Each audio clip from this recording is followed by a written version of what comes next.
This program is brought to you by Emory University.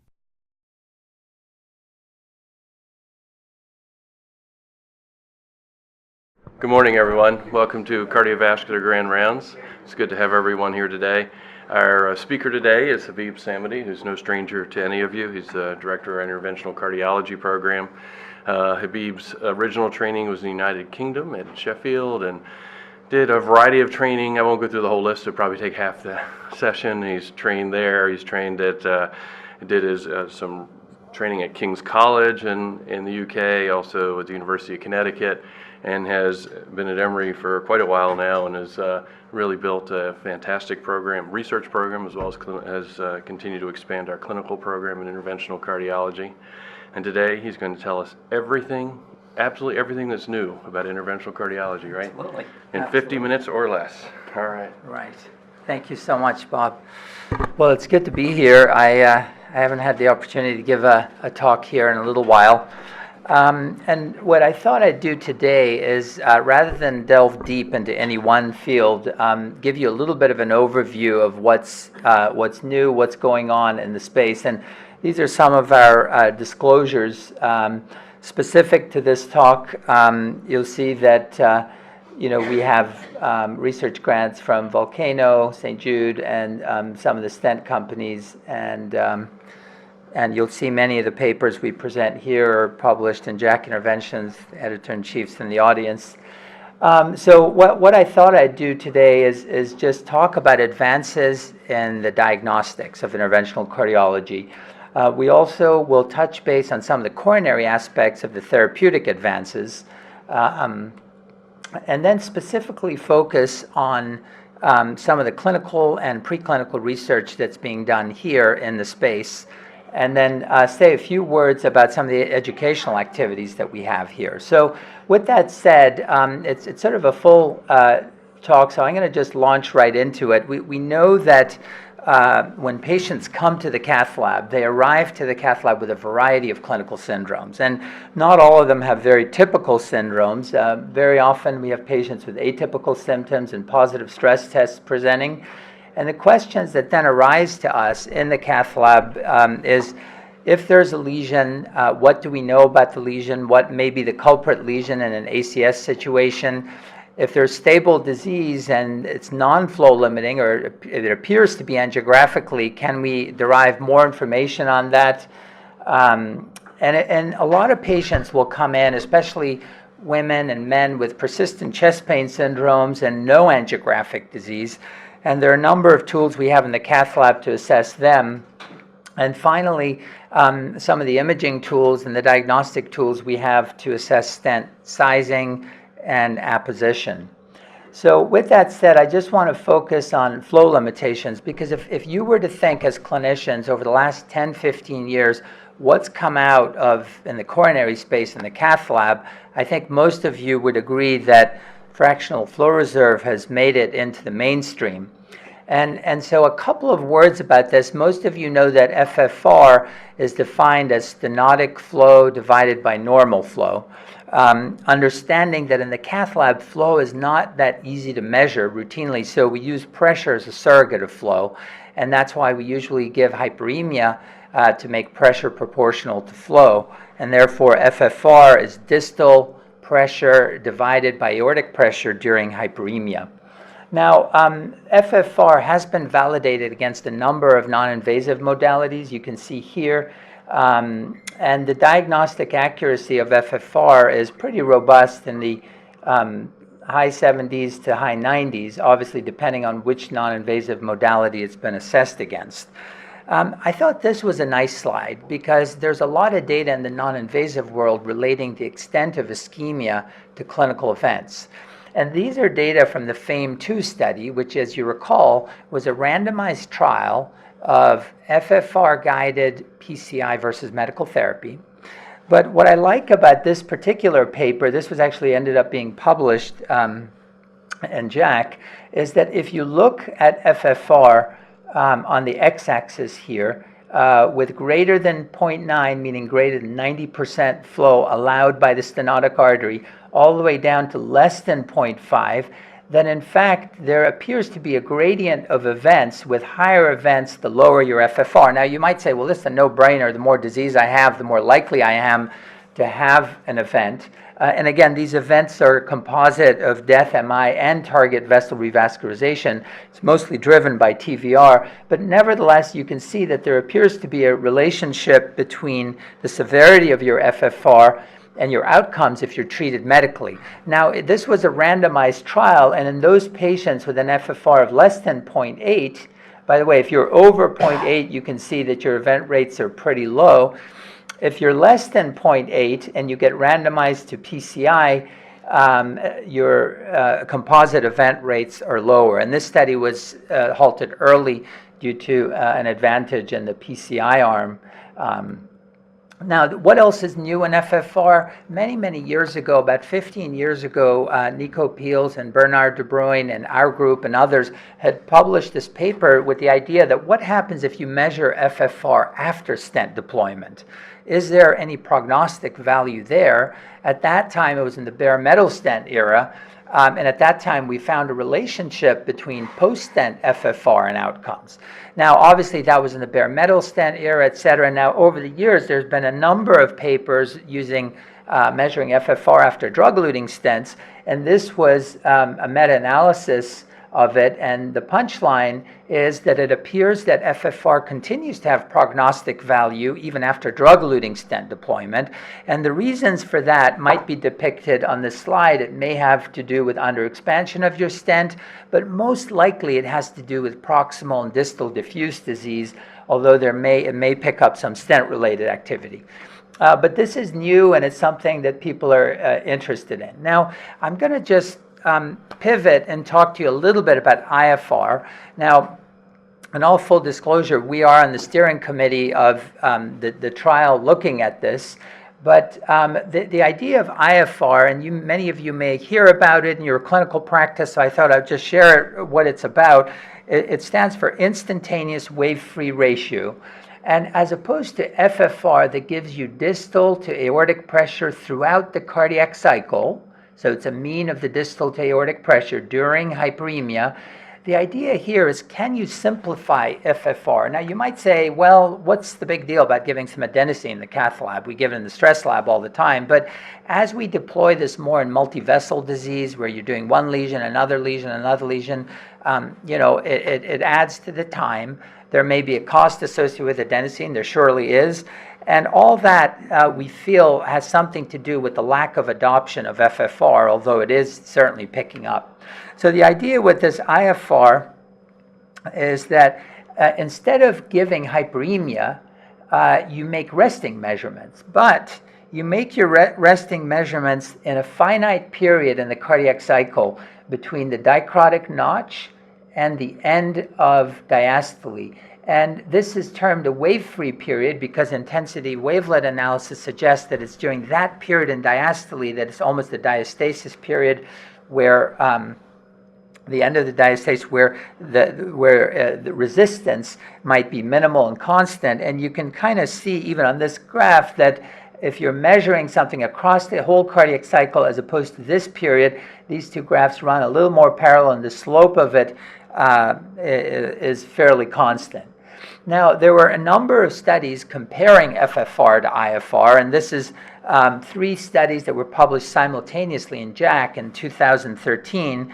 And the punchline is the predictive accuracy of IFR is about 0.85 or 85%. And they asked us to write an editorial on this that we named Does Flow During R&R, Rest and Relaxation, Suffice? But Bill Gogas and I wrote this, and basically our point was that okay, our diagnostic accuracy of the simpler index is not as good as FFR if you use FFR as the gold standard.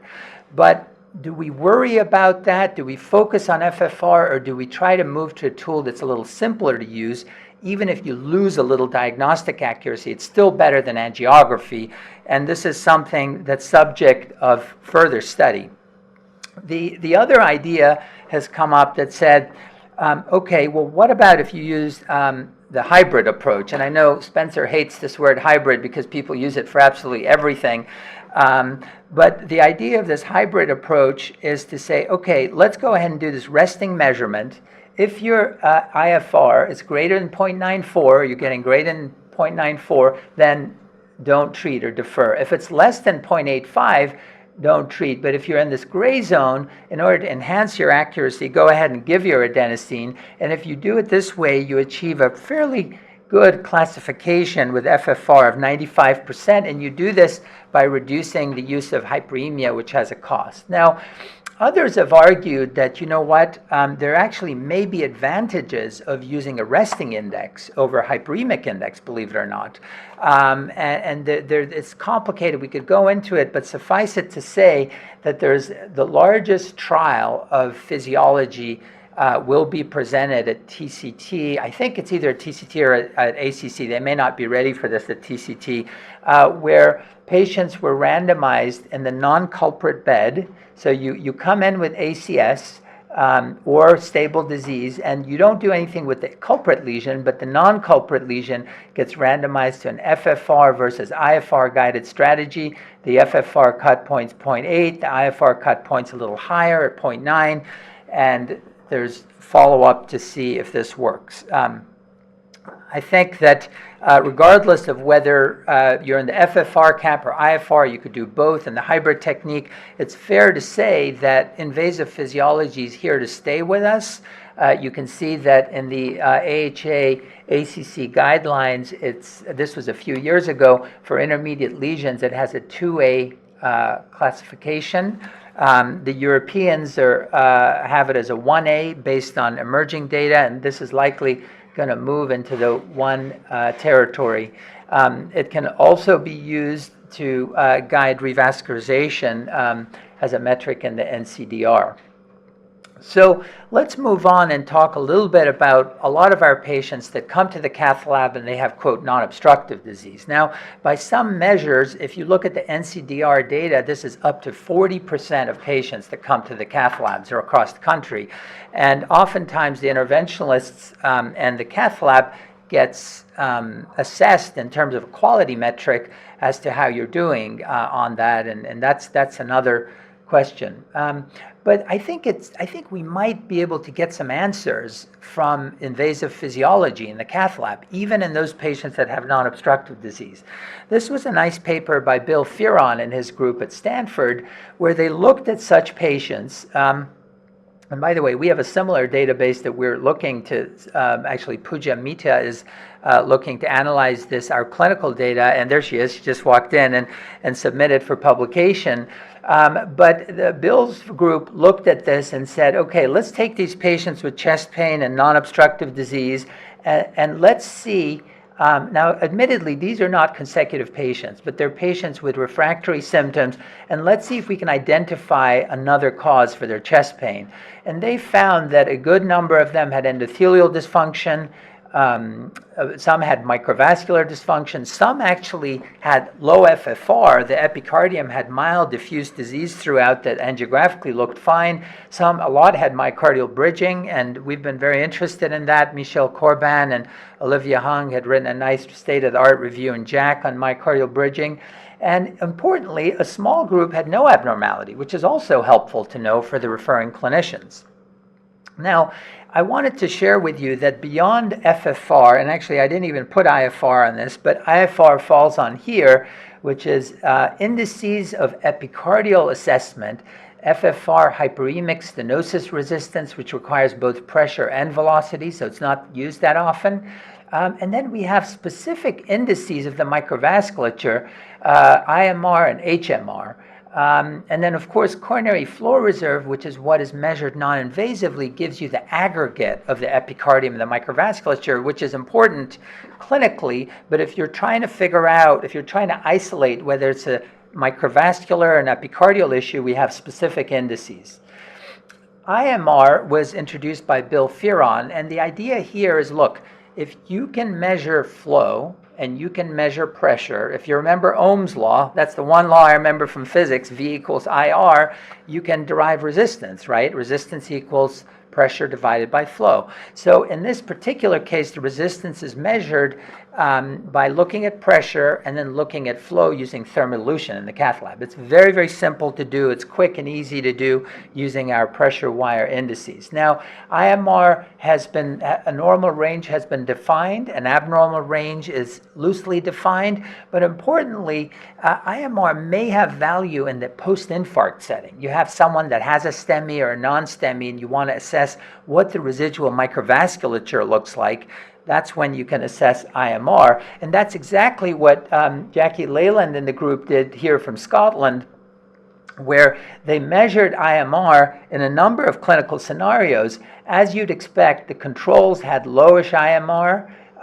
These are not normal people. They're people in the cath lab with disease, but with no unstable angina. Patients with stable disease and patients with non-STEMI had gradually higher IMR, and STEMI patients had even higher IMR, as you would expect. Now, many of you have met Sung An, and we have a group of Korean scholars, and the audience, John Su is here with us. But Sung and Brian were here earlier. But Sung wrote this very nice paper where he looked at 40 patients who had had ST elevation MI, and he measured their IMR as well as their CFR. Now you guys know what IMR is, which is just the resistance, and CFR is the aggregate of the epicardium and the microvasculature. He measured all that after the STEMI, and then he related that to microvascular obstruction on MRI as a surrogate marker of injury.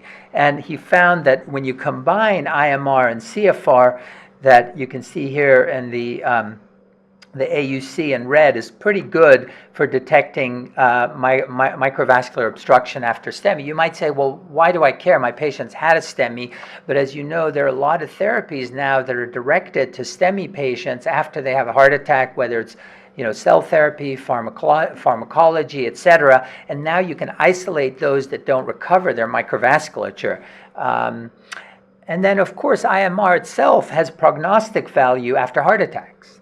So if the question to Mike Lloyd, the EP guys, is that, as we try to stratify who benefits from an ICD, I know left ventricular function has fallen out as a very robust tool.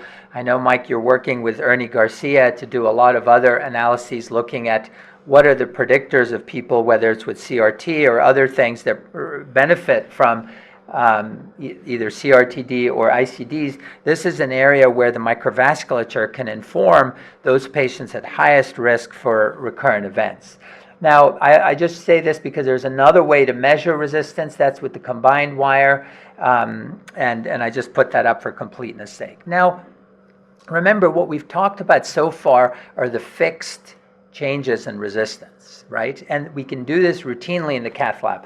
But as you know, the endothelium is a big player. And so there is a way that we can assess the endothelium in the cath lab. It requires an IDE that we have here through Arshad Kayumi. But basically, if you give acetylcholine in the cath lab, you can interrogate the endothelial function. And I won't go through the details of it, but here's an example of a patient that came in with mild chest pain, really no angiographic disease. Look at this with acetylcholine. Notice how the velocity goes up. And I always tell the fellows rounding with us that when the velocity goes up during these measurements, don't relax too much, because it could either mean that your microvasculature is completely normal and your endothelium sucking in extra blood flow, or it could mean that you're starting to get epicardial stenosis, like in this case, and you have to be aware of that. And then when you give nitroglycerin, it reverses. Olivia Hung and Bill Gogas and I put in this proposed algorithm for patients, and this will be published in the Interventional Cardiology textbook, which is when patients come in with syndromes that you're worried about that are persistent, perhaps with abnormal stress tests, perhaps with resting pain, and they have non-obstructive disease, you can do acetylcholine testing. If it's abnormal and it's severely abnormal and you reproduce the patient's symptoms, then you have potentially your answer. If it's not abnormal, then you can assess their fixed microvascular function. And these algorithms exist at Emory and are clinically available. Olivia and I wrote this editorial because I think that Param and a lot of people working in this space at Emory and elsewhere will acknowledge that the microvasculature, now that we can assess it invasively, is gaining a lot more interest. People realize that it's not only responsible for symptoms, but it has prognostic value. And there may be crosstalk between the microvasculature and the epicardium, even in acute coronary syndromes and so forth. But nevertheless, a lot more work needs to be done in this space. Okay, what about imaging and stent sizing? I would say, I'm putting this sort of meta-analysis up because if you look at intravascular ultrasound and whether it helps you in the cath lab to deploy your stents, there have been a lot of studies that have gone in both directions. But I think in aggregate, if you look at the data, that overall the use of intravascular ultrasound appears to be beneficial in terms of deploying stents and long-term MACE. Now, it does take a lot of patients to show this effect, but they did show a 20% reduction in event rates. Now, obviously, you might ask, well, am I going to pull an IVUS for every simple case? And the answer is probably not. You want to keep your intravascular imaging for the more complex cases, and there's actually data that if you're doing left main stenting, using intravascular ultrasound is important. These are propensity matched data from Dr. Park and his group suggesting that IVUS-derived guided left main stenting results in better outcomes. And similarly with chronic total occlusion PCI, another complex procedure, using intravascular ultrasound in this small randomized trial resulted in better outcomes. So sort of makes sense. If they're complicated, you need more anatomic information to help you. Now, this is an example of a patient that we did about 6 months ago. It was actually right before the SCAI meeting, where IVUS really made a difference to this chronic total occlusion PCI. Now, I'm going to show you this in a moment, but this is an example of a very long, complex PCI that we've already crossed, but you can see over here. This is what it sometimes looked like angiographically when you have dissection reentry, and we've rewired this. This happened like 2 days before FSCAI, and it was we said, okay, once you dissect antegrade, you can't really shoot dye down the artery anymore, or you're going to propagate this dissection. So the only way you can be certain that your wire is in the distal vessel is by injecting retrograde. In this case, for some reason, the retrograde angio didn't confirm for us that this was in the distal vessel. And before starting to put balloons and equipment, you have to show that you're not subintimal all the way down. So we did IVUS here, and you can see we're in the vessel there, we're in the vessel there. This is a really nice image I want you guys to focus on. Here you can see that the IVUS is in the true lumen, because that's where, and this is the extravascular space, the hematoma that we went through in order to re-enter back. And of course, back here we're fine. And this allowed us to go ahead and treat this patient. So I think it's really important in the more complicated patients. Now, what about OCT, optical coherence tomography? You guys have heard about it. We're very interested in it here because it takes the imaging to yet one other order of resolution. So whereas IVUS has a resolution of about 120 microns, spatial resolution, OCT is in the order of 10 to 12 microns. So some people have actually called it intravascular microscopy. And I think where it has its value is in understanding the plaque morphology in acute coronary syndromes. So we know about all the autopsy data that talks about plaque rupture and plaque erosion and how plaque erosion is more common in women, et cetera, et cetera. But those are autopsy data that have inherent biases, as you can imagine. This is a very nice study that looked at 140 STEMIs consecutively imaged from 5 Italian centers.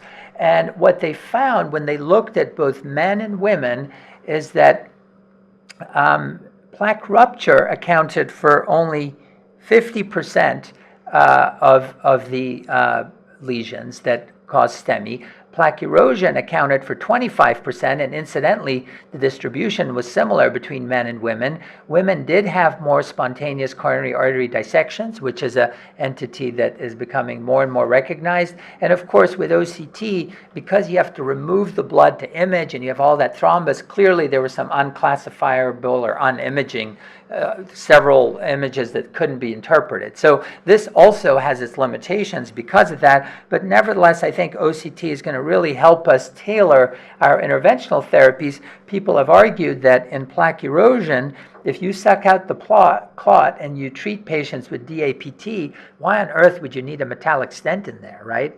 So I think that OCT can be used to tailor our interventional therapies in STEMI. Now, what about OCT for stent deployment in general, not in the STEMI setting? This was the Illumian 2 study, which was a propensity-matched analysis of OCT and IVUS. And basically, this is for stent deployment. And the punchline of Illumian 2 was that, now this was not a randomized trial, it was just two separate data sets that were matched up. And what they found was that in general, OCT was non-inferior to IVUS for stent deployment using expansion as the primary endpoint. But interestingly and not surprisingly, you can see that the malapposition rates in purple, the tissue protrusion rates, and the edge dissection rates that were detected were much higher with OCT. The question becomes is what do you do about those if you don't see them angiographically? And this leads me to Illumian 3, which is a randomized trial of IVUS versus angiographically guided versus OCT guided PCI. Now, I don't want you guys to fall asleep. We're sort of lulling halfway through the talk, but this is a big deal because I think that if you think about where stent deployment's gone, this will be a very prescribed, prospectively done randomized trial. It'll be presented at TCT. And Emory's on the steering committee of this trial. There's going to be further trials looking at OCT guidance, but look out for the results of this. Now, where are we at Emory with the use of OCT? We've used it clinically for many of our studies, and this is the number of patients and some of the diagnoses that we've derived. This is just a very simple descriptive pie chart to show you what we found in our patients, and we're doing a lot more analysis of this as we move forward. Okay, let's take the diagnostics, put it away, let's move to the therapeutic arena. Now, I will say firstly that interventional cardiology also is this myriad of incredibly exciting fields right now. As you know, the structural and the peripheral parts of our field are just exploding. Our structural program is very, very well known due to leadership of Vasilis Bablieros and Vino Tarani and Chandan and Creton and others nationally. And peripherally, we've got a very strong presence with Khusro Niazi being our lead and collaboration with our vascular surgery colleagues. But what I want to do is I want to focus on the coronary space because I don't know much about the others. And I want to share with you what's new in this space for us. The first question is multivessel revascularization and stable ischemic disease, okay? I put this slide up here because, again, this is the slide that put FFR on the map for multivessel disease, right? The FAME study. Many of you know this. This was a randomized controlled trial, about 1,000 patients, angio versus FFR-guided PCI. And you can see here, and the punchline is that in the gray bar, FFR-guided PCI resulted in 30% relative reduction in event rates, with significant reduction in many of the composites as well. Now, you might say, why is that? Why is it that FFR-guided PCI is better? Well, one reason is we don't put as many stents. You only put stents where you need them because you know that when you put a stent in, you relieve the ischemia, hopefully, but you incur the risk of the stent itself with restenosis and stent thrombosis, et cetera, et cetera. So if you take a look at the FAME study and you take a look at what's called the Syntex score, right? You guys are all familiar. This is an angiographic risk score in patients with multivessel disease that separates them into low, medium, and high risk. It's actually a quantitative scale, but this is a semi-quantitative representation. If you take the FAME data and you apply the syntax score, you see that there is an even distribution. But if you now apply FFR to the FAME data, you can see that it converts a lot of the multivessel disease into a lower category, and these patients require fewer stents. So that compared to the classic syntax score, here, the functional syntax score actually gives you more prognostic value, and it separates the low risk from the high risk better, so that only 20% of the patients have high functional syntax, whereas 32% have high anatomic syntax. And on the corollary of that is more patients have low syntax functional score. So you're converting these multivessel to simpler patients that then can receive fewer stents. And so based on that, Bill Fearon and Nico Peels and the guys have proposed this FAME-3 trial, which is up and running.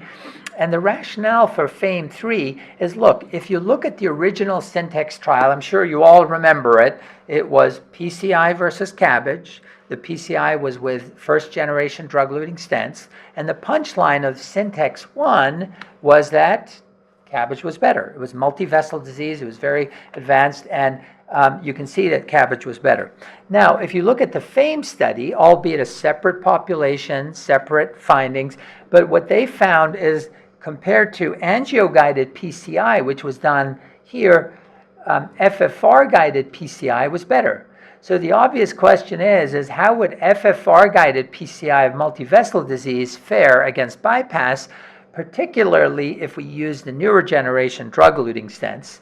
And that's the subject of the ongoing FAME-3 trial that Emory is one of a few sites that's enrolling. And we have Mike Halkos is involved in this. There needs to be a surgical and a medical PI on this. All three campuses are screening and enrolling. We haven't done a great job enrolling, but this is something we should look at for patients with multivessel disease, to have the heart team see the patient and then randomize them to PCI versus bypass based on this. Now, remember that IFR that we were talking about earlier, the instantaneous wave-free ratio? That also has a study that's studying its utility in multivessel disease. Remember that the Syntax 2 study is a study that takes patients with multivessel disease here and employs that hybrid algorithm we discussed for IFR. If your IFR is more than 0.93, you're deferred. If you're less than 0.86, you undergo stent deployment. In between, FFR is used to guide, and this is using the biodegradable polymer everolimus-eluting stents. This is compared with the historical arm of Syntax, the bypass arm of that. And then the other thing about multivessel revascularization that Emory has a special interest with, Tom Vassiliades earlier, but now Mike Halkos has really run with this and has done a great job, is this idea of using hybrid coronary revascularization, and that is to do an endoscopic left internal mammary bypass to the LAD, which, after all, when you look at bypass surgery, that is the part of the bypass that confers long-term benefit, and then use drug-eluting stents for the non-LAD targets, because there's data that drug-eluting stents may actually be superior to vein grafts in the non-LAD, and we have a lot of interest in this and are working in the space. So that's for stable disease. What about multivessel disease? Now, the thing about multivessel disease and STEMI that you should know is that fully a third to a half of all STEMI patients have multivessel disease. And the question is, okay, you're going to deal with the infarct-related artery in the cath lab. How do you manage the other vessels? And traditionally, these other vessels were not proposed to be worked on in the cath lab. And yet people said, well, if you have a STEMI and you somehow open the culprit vessel just a little bit with angioplasty and they have multivessel disease, they should go for bypass surgery and get all vessels revascularized. But if you do it percutaneously, only focus on the STEMI artery, even if you have tight vessels everywhere else. Now, over the last, I would say, 5 to 7 years, there's been a number of studies, including this was the first study, which was called the PRAMI study. It was a modest-sized study, but it was a randomized study of patients with STEMI and multivessel disease in 5 United Kingdom centers, and they were randomized to either culprit-only PCI for STEMI, you only took care of the LAD when they were closed and the rest were treated medically, versus treating all vessels that had significant lesions at the time of the index procedure or during the same hospitalization. And this found that the multivessel PCI in this situation was much better than the culprit-only PCI. Now, this is an article that, Spencer, I think is still in press. I don't think it's been published. But this is a pairwise and network meta-analysis of now a large number of patients, multiple separate trials, which looks at this three-way comparison. It says, okay, infarct-only angioplasty for STEMI versus multivessel PCI at the time of your STEMI versus multivessel PCI in a staged fashion for patients with multivessel disease. And what they found was that if you look at infarct only versus staged multivessel PCI, that in aggregate, the multivessel PCI in this large data set appeared to be superior. And if you looked at multivessel PCI during the same setting versus staged multivessel PCI, it also, that the staged multivessel PCI was also better. So that the idea now of potentially addressing the other lesions in multivessel disease and STEMI is gaining momentum. Now you might say, okay, you told me all this stuff about FFR. Can FFR be used to assess the non-culprit vessels in this situation? And the answer is probably yes. And this was a nice randomized clinical trial that showed that an FFR-guided complete revascularization versus infarct-only revascularization resulted in better composite outcomes, and this was driven largely by reduction in future need of target vessel revascularization rather than death or MI, nevertheless a better outcome. So because of some of these data, the focused updates have moved PCI of the non-culprit artery and selected STEMI patients in multivessel disease to a 2B. It's possible that this is going to continue to evolve. And actually, I always feel like the non-culprit vessel of a STEMI patient is sort of your ideal natural history study of a vulnerable plaque, because the patient has presented themselves as a vulnerable patient by having a STEMI, and they have disease in the other vessels. So that's that. A couple of words about left main disease. I'll say that for many, many years, based on the original studies, left main disease was a surgical disease. I don't see many of our surgical colleagues here today, but I think the pendulum is swinging. And these are data from 4 randomized controlled trials looked in aggregate to show that, and by the way, these data extend out to 4 years with similar findings, that the mortality overall is no different between PCI and bypass surgery. The 1-year MI rates, and again, the 4-year MI rates are no different in this aggregated meta-analysis. And obviously, in terms of 1-year stroke, PCI is favored compared to bypass surgery. But of course, left main is not just left main, it's accompanied by the residual disease. And I think this is a nice slide because, and this is from the Syntax study and from the meta-analysis that shows that if you have isolated left main disease over here, that PCI was at least as good as bypass surgery. If you had left main and single vessel disease, PCI in blue was as good. But if you have left main and severe multivessel disease, then bypass surgery still is the way to go. And of course, at TCT, this will be one of the late-breaking clinical trials. This was a randomized clinical trial of PCI versus bypass surgery. The Excel study will be presented, and look out for this. I think it's going to be very interesting, the findings. What's going on at Emory? If you look at our data set from the NCDR, you can see, and by the way, this is sort of projected data from all of 2016. These are data from August that we projected up, but that there is an increase in left main PCIs. Okay, a few words about chronic total occlusion, PCI. And many of us think of CTOs as stable disease, right? Someone's got a CTO, let's just treat them medically. You've got collaterals to the bed, what's the big deal, right? Well, there's been a number of observational studies, and this is from the New York State, and we have somebody in the audience who's conflicted here. Spencer is the chair of this program. But you can see that if you look at the New York State Registry, and by the way, CR means complete revascularization, and IR means incomplete revascularization. And if you look at death or MI, you see that those that were incompletely revascularized have a 27% increased rate of events, a hazard ratio of 1.27. If you look at those with greater than 2 total occlusions, that the hazard ratio is even higher. And if you look at those that don't have CTOs, the hazard ratio is a little lower.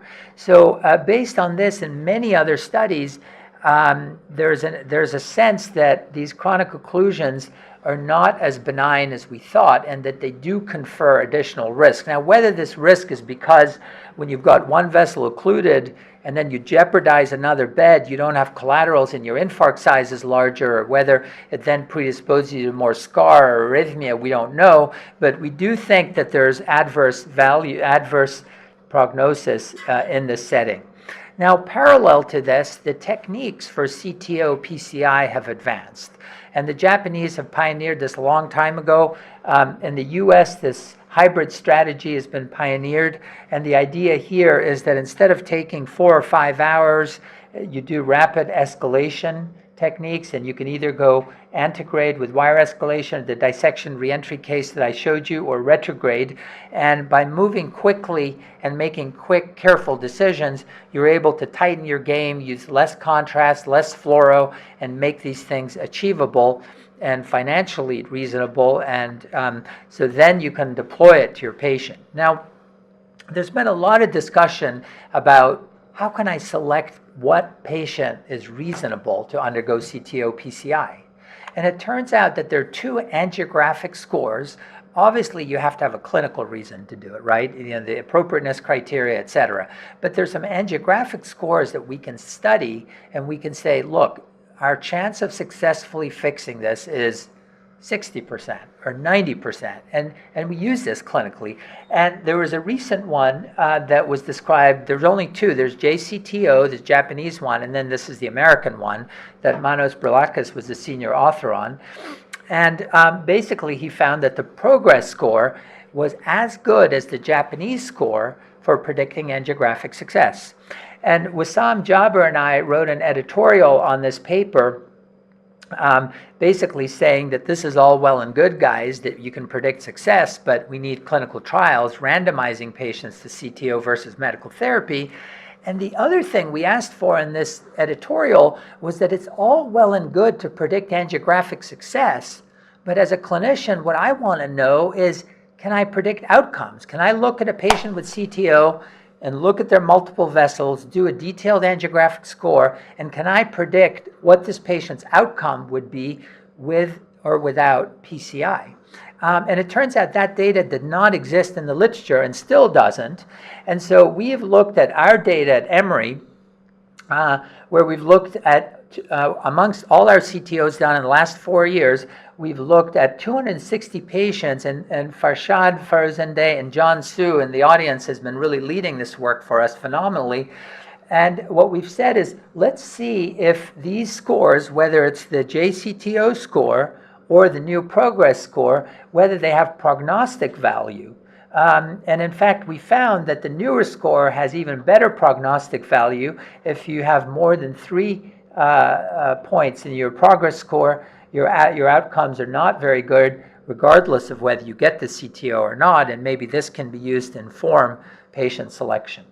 Where are we at Emory with our CTO program?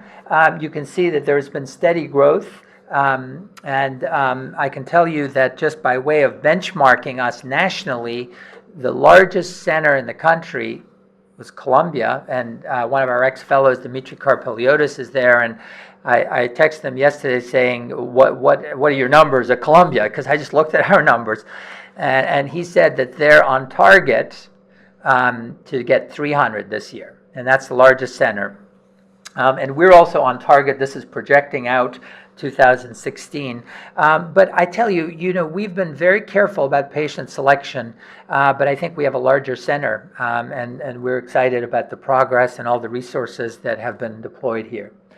One or two words about progress in cardiac arrest and shock. Dr. Raab gave a talk a couple of weeks ago, and he and Henry Lieberman and others, all of us in the interventional community at Emory have been very interested in distilling what we know from the existing literature about how to take care of these really, really difficult patients. And this algorithm is based on small studies, but as you saw, this algorithm, I'm going to give up my, this algorithm that Tanvir described basically tells you which patient might be directed in which direction. But I feel like we really need a lot more data in this space, and that's something we discussed last time. We are using a lot more Impellas. Dr. Dickert and Dr. Sahu asked us to put Impellas in a lot of pre-transplant patients, sometimes cardiomyopathy patients, but also high-risk PCI patients. And the use of this has gone up, and we should look at this. Another big area that, frankly, Wissam Jaber and Mike McDaniel have led for us here is acute pulmonary embolus. And Wissam published a paper in JACC Interventions this year describing how pulmonary embolism therapy is evolving in 2016. I mean, it used to be that people either get lytics for massive PE or they get heparin, and the rest of it, ends up being the way it is. This is another area that we need large trials, but I thought this was a very nice sort of state-of-the-art paper describing this multidisciplinary team, this pulmonary embolism response team that they've put together at Emory Midtown very successfully for the last few years, and Mike McDaniel put this together at Grady, and we're putting together here, and also at St. Joe's, but nowadays there may be room for both medical therapy, catheter-directed therapy, and surgical therapies. So I do want to move on and talk about research, because I feel very passionate that the cath lab is the place for us to do atherosclerosis investigation. And Dr. Kayumi, who's not here, is really a champion of this. He's been working in the space for almost 20 years. You can see him here. This was actually one of his cell therapy patients that we were working on. But you can see how invested everyone has to be in order to build programs, to grow programs, to deal with staffing, but yet to make this a priority. These are the areas that we're interested in: atherosclerosis investigation, atherosclerosis pharmacology, and device biomechanics. I'm going to go through this quickly because I just wanted to highlight, this is mostly a highlight rather than a delving in, but that a lot of work being done at Emory is looking at the relationship between some of these biomarkers, whether it's the inflammatory biomarkers or the oxidative stress biomarkers, and outcomes, but also their association with microvascular and endothelial function, which lays down the underpinnings of understanding these mechanisms. And then, of course, as you know, with Alessandro Veneziani and Don Giddens for many, many years, we've been interested in understanding the relationship between geometric susceptibility of focal lesions and the development of atherosclerosis, and I'll say a few words about that. We know that although atherosclerosis is a diffuse process, its clinical manifestations are very focal, and that in the cath lab, we've developed some techniques in which the wall shear stress, which is the frictional force of blood as it goes tangential to the vessel, that frictional force appears to have prognostic value with respect to plaque development and progression, and that we've been interested in studying this in patients and have found that if your wall shear stress is low, you tend to get plaque progression, whereas if your wall shear stress is intermediate or high, you get plaque regression. We've subsequently shown, and this is work done with Michel Corbin, that if you have low wall shear stress and you have plaque burden over 40%, that you get a lot more plaque progression, so you can add the biology to the anatomy to predict plaque progression, and that in fact we've also shown that there's an association between wall shear stress and the epicardium and the microvasculature, such that patients with microvascular and endothelial dysfunction have abnormal wall shear stress. Here's an example of an angiogram during acetylcholine with vasoconstriction, and you can see that where the vessel is narrowing with acetylcholine, the dark blue are areas of low wall shear stress that appear to co-localize. And with Marina Piccinelli and Alessandro Veneziani, we've been doing this on angiograms and have shown in preliminary work, the paper is pending, Dr. Hung, that in fact there's an association between low wall shear stress and endothelial dysfunction. We also have looked, you remember I mentioned earlier that we believe that there's crosstalk between the epicardium, these necrotic, inflamed vessels, and the microvasculature, whether it's sort of an inflamed milieu, but we've shown that, and I'm not going to show you that data, but that's work done by Michel Corbin and Saurabh Dewan. And then the other thing, we've been very interested in this idea of high wall shear stress, right? You might think this frictional force is low, is associated with progression, but Paramesh Dahardi and the team have recently written a nice paper focusing on high wall shear stress, and it turns out that there are some biologic underpinnings to why high wall shear stress should be associated with vulnerability, with increased plasmin release, and metalloproteinases 1, 3, 9, and 10. And if you look at our data set, you remember I showed you that the high wall shear stress showed regression, but if you look at the content of the plaque, you tend to get progression of the necrotic core and calcium in the high wall shear stress segments with regression of the more stable plaque, suggestive of a vulnerable phenotype. We then did a similar analysis with high wall shear stress as we said, what about if you add this biologic phenotype to pathological intimal thickening, which is the type of plaque, to plaque burden, can you predict more vulnerability? And in fact, it appeared to have incremental value adding that, and this needs to be tested in larger prospective studies. And then finally, ultimately, if plaque rupture is an important cause of STEMI, there has to be a mechanical event as well, and there's data to suggest that these segments with high wall shear stress also have greater strain, and with the group in Cambridge, we're working to combine this mechanical strain or plaque stress with fluid dynamics, and we've exchanged data sets to look at this prospectively. Now, all this is mechanistic, but when Mike McDaniel was a research fellow with us, he was interested in seeing if there's any clinical application to all this. So what he did is he said, let's go back and look at our NCDR database and see where heart attacks are happening. Are they happening at bifurcations, which is where flow is disturbed? And this graph basically shows that this is just the frequency of where MIs are occurring. You can see they're higher at bifurcations. And I think Param was very involved with that work as well. A couple of words about pharmacology, because all this detailed analysis lends itself to testing anti-atherosclerotic therapies. And I'll just go through this quickly. These small pilot studies that Olivia Hung was involved with. And more importantly, this is our active study, which is a study looking at patients with microvascular disease who get this detailed assessment in the cath lab and then get randomized to ranolazine versus placebo. And a lot of the women's heart group have been very interested in this, and we're doing a nice job recruiting. The third area of interest in our research is this device biomechanics.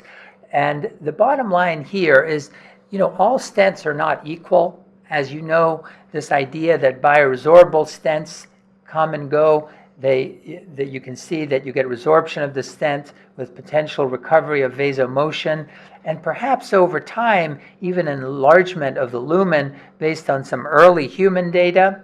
And this has raised the interest of whether you can cap a vulnerable plaque with a bioabsorbable scaffold and make a nice smooth layer over it, obviously hypothesis generating. And as you know, this was FDA approved. Bill Gogas, who's been very active in this space for many years, has written this very nice editorial where he not only outlines the timeline of all the animal work that's been done in the space, but also how these scaffolds change over time. He's done some very nice work with the T3 labs, looking at the vasomotion with BVS compared to Xience and the porcine model. And that all of this is very timely because, as you know, the Absorb trial, which showed non-inferiority of BVS to Xience, and this study has led to FDA approval of it. But it's important to note that there was an area of concern with these bioabsorbable scaffolds in the trial. And what was found is that if you deploy them in very small vessels, which you have no business deploying them in, the stent thrombosis rate was alarmingly high. But if you deploy them in vessels that are over 2 1/4, and you should only be deploying them in vessels more than 2 1/2, that it should be good if you've done this carefully. Mike and I also suggested that these bioabsorbable scaffolds might have an advantage in terms of vessel biomechanics, both at the fluid level and at the solid level. And with the whole group here at Emory, we are looking at the Absorb imaging study, looking at Xience and BVS, both with respect to IVUS endpoints. And this is an example of wall shear stress, which you can imagine if you have a vessel with a very, very rigid structure, it's going to create bends and fluid disturbances and hence abnormal wall shear stress, whereas if you have a more compliant vessel, it might be a better healing process. And also, strut level-wise, the OCT part of this study is going to inform us on how these devices heal. And this is very cutting-edge work done by Alessandro Veneziani and his group here with Boyi Yang and Adrian and Marina and others. So I think, and I just want to share with you that we also have a randomized study of metallic stents that are ongoing. It's an international study that's enrolling very nicely, and that we're doing similar analysis. In the last minute, I want to just talk about some of the educational impetus and efforts. And, you know, the first thing to say is that Spencer has been the editor-in-chief of JACC Interventions for the last 10 years and maybe another 6 months or so. But in doing so, he's really, in addition to all his contributions, historically has helped put us on the map again and has individually promoted every one of the faculty here. And JACC Interventions has done extremely well. It's the highest impact factor journal in interventional cardiology. And as you know, Spencer and Alan Young, who's the chief of cardiology at Stanford, had an interventional cardiology textbook. And he's asked the Emory-Stanford connection to come up with a second edition that's now going to be available on Amazon. This is the second edition. Many of the Emory faculty and fellows have contributed chapters to this, and I think this will be a really kind of hopefully the go-to interventional cardiology text. And then finally, on the educational front, as you know, EPIC SEC, which is our course, has really grown. Last year we had almost 500 people, and we have 17 centers, including cardiac surgeons, interventional cardiologists, vascular surgeons, who've come together. And our next meeting is next April, so we hope you guys will all be there. So anyway, it was a bit of a long tour, but I wanted to share with you that it's a really, really exciting time to be in our field. I wanted to just highlight some of the diagnostic advances, some of the therapeutic advances in interventional cardiology, and I wanted to share with you the clinical programs that have been led by a lot of the fabulous interventional cardiologists here at Emory, and then share with you some of our research programs within the coronary space, and we have very good programs in the structural and the peripheral space. and also all these educational activities. I want to thank all of my clinical partners, but also very much a lot of our research team. You can see Bill Gogas, who's instructor in the Department of Medicine, and has really been an incredible asset to us in this whole space, and he's sort of going to emerge as the associate director of our core lab. But Paramishta Hardy, who's in the audience, Olivia Hong, and then Sung, John, and Brian, who are Korean colleagues that really bring a lot of energy and fresh ideas with them. And then obviously a lot of our engineers and clinical research interns and team. But very importantly, I want to acknowledge Don Giddens, with whom he's not here today, but we've been working with him very closely for the last 10 years and has really been a wonderful mentor and friend. And Alessandro Veneziani, who was this, incredible, flamboyant mathematician, but has really changed the way we look at things. This whole idea of mathematics and medicine going hand in hand is now being pioneered by him at Emory and really across the country. And he and his group have been unbelievable in terms of putting us on the cutting edge of what's possible. And in fact, this week has got this thing with France Atlanta, Emory, where he's bringing in people from France. So Alessandro, and of course, Bob Taylor, who's actually kind of shepherded me in this field to begin with many years ago, and Arshad, who's been an amazing mentor and friend, and of course, Spencer, who's a big part of all of this, Ernie and Beth Holloway, who's our research supervisor. So thank you so much. Sorry for going over. The preceding program is copyrighted by Emory University.